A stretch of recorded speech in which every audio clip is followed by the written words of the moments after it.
Hey there everyone, this is your 2023 summary. We're going to go through all the data and you're going to learn at the end of the video how you can take advantage of this market, whether you are a buyer or a seller. I'm Michael Dougal, your Greater Toronto Area real estate resource, and we are closing 20 to 30 transactions every single month, so we have a pretty good idea of what's actually happening in the market every single day. And this is a very exciting video. The great thing about historical data is that we can use that knowledge and experience for us to make better informed decisions in the future. And we're going to take a deep dive into the average price and how it's changed and what's responsible for it changing, as well as the active listings, which a major question on everyone's mind is how has the number of listings doubled in 2023, yet the average price hasn't really decreased. I want to draw your attention to this chart over here where we can see the average price across different property types, specifically in the city of Toronto. And we can see how the average price has changed this year, with the prices really peaking around June 2023 for most locations, where detached homes in Toronto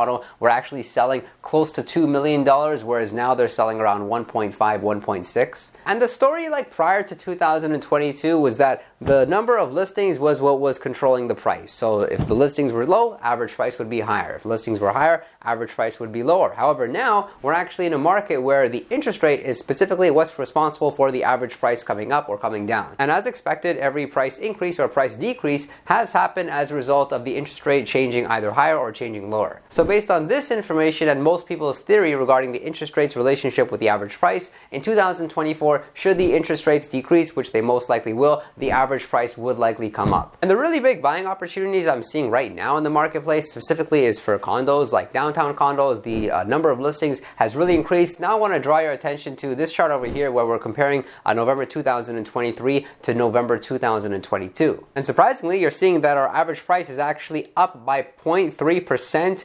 The days on market is higher, meaning it's taking listings more time to sell. The number of sales, it was very low in 2022. Now it's even lower in 2023. It's down by 6%. And as per this chart over here, we can see the number of sales as well as the number of listings. I always like paying attention to not necessarily the new listings, but the number of active listings that are in the marketplace. Because before, buyers were kind of complaining like we didn't have much to choose from. Well, now buyers have all the inventory in the world to choose from. However, in many cases, they're choosing not to buy, likely because of the higher interest rates and the interest rates effect on affordability. And we could see somewhere around August, what happened was the number of active listings really started to increase at a fast rate. However, that didn't really affect the average price so much. It just started to slowly come down around June and July, although it really hasn't come down as much. And we are not by any means in some sort of market crash with the average price dropping. We're more so in a crash with respect to the number of sales. So most of the news that you're hearing out there, or perhaps if you're at gatherings, of course, we're in the holiday season and people are talking about a bad market,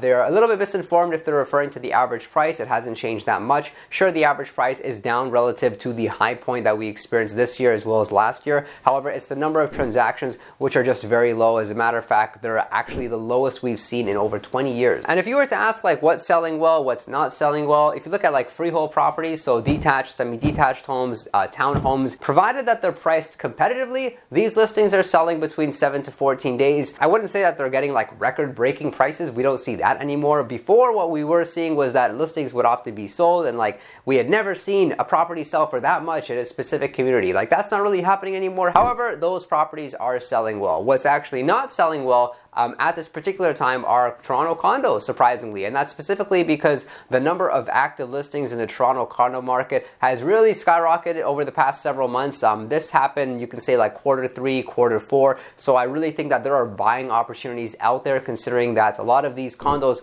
are owned by investors. They are tenant occupied. The rents are decent. And so you may want to consider buying one of these condos because prices will definitely come up and Toronto condos will be more expensive. And what's specifically not selling well outside of Toronto condos are some of the more high-end homes. In most areas, that means a price point of 1.5 higher, especially some of the custom home builds out there. Any property on the market with 3-car garage or perhaps 5 bedrooms, these are taking a very long time to sell. And as shown here, we can see the average days on market depending on the specific price bracket of the home. So what's selling the fastest are properties that are listed between $750,000 to $1 million. The gray bar represents the average days on market in November 2022, whereas whereas the blue represents November 2023. So we can see across all the different price brackets that the blue is higher than the gray, and what this means is that listings are taking longer to sell now than they were last year. What I also saw is that the number of power sales is slowly increasing. What's happening is a lot of homeowners are actually forced to sell their property, unfortunately, and that's because of the fact that their interest rate had increased and they can no longer afford to pay their monthly mortgage payments. So this is a really big problem that we're seeing for a lot of homeowners, especially going into 2024. And we can see some of the most expensive cities across the GTA. So Oakville